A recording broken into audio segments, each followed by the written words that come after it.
Sabi nila, ang kolehiyo ang isa sa pinakamagandang bahagi ng buhay. Pero habang nakatayo ako rito, sa malawak na campus na ito, parang gusto ko na lang bumalik sa bahay. Ang daming bagong muka, bagong silid-aralan, at bagong simula.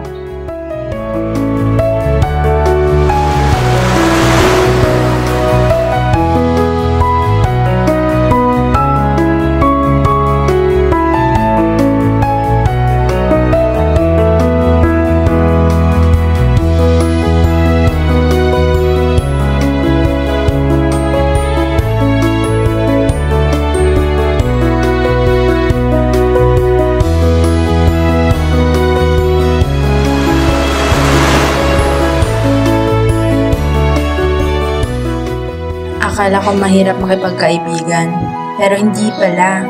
Sa ilang araw lang, may kasama na akong naguguluhan sa lectures. Sabay namin napagtantong wala pala kami nagagawang assignments. Uy! Tingnan mo ba yung kasama? Ay, hindi nga. Ikaw. Ito lang naman.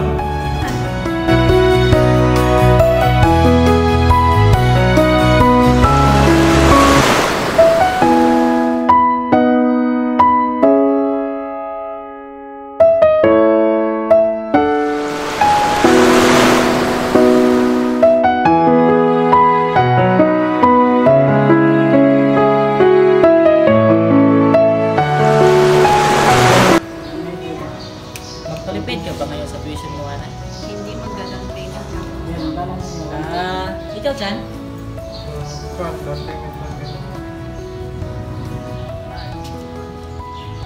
Ikaw, Renz. Magpulipid ka ba? Hindi man.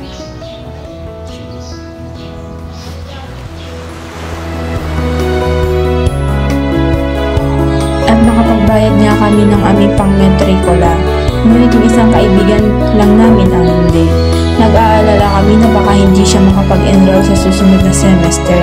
Kasi sa kolehiyo, kapag hindi mo mababayaran yung tuition mo, hindi ka makakapag-enroll sa susunod na semester o taon.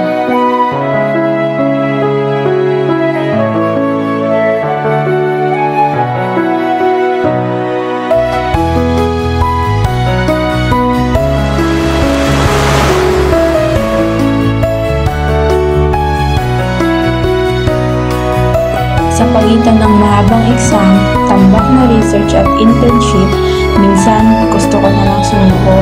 Pero natutunan namin ang tunay na ibig sabihin ng tiyaga. Kasi sa kolehiyo, hindi lang talino ang laban, kundi tatag rin ng loob.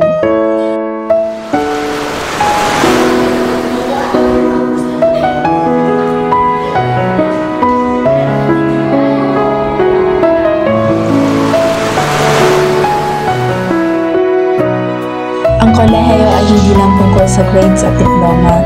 Ito'y tungkol sa mga natutunan sa buhay, ang sumubok, mabigo, bumangon at lumaban. Sa pagsasara ng kabanatang ito, panibagong paglalakbay ang naghihintay.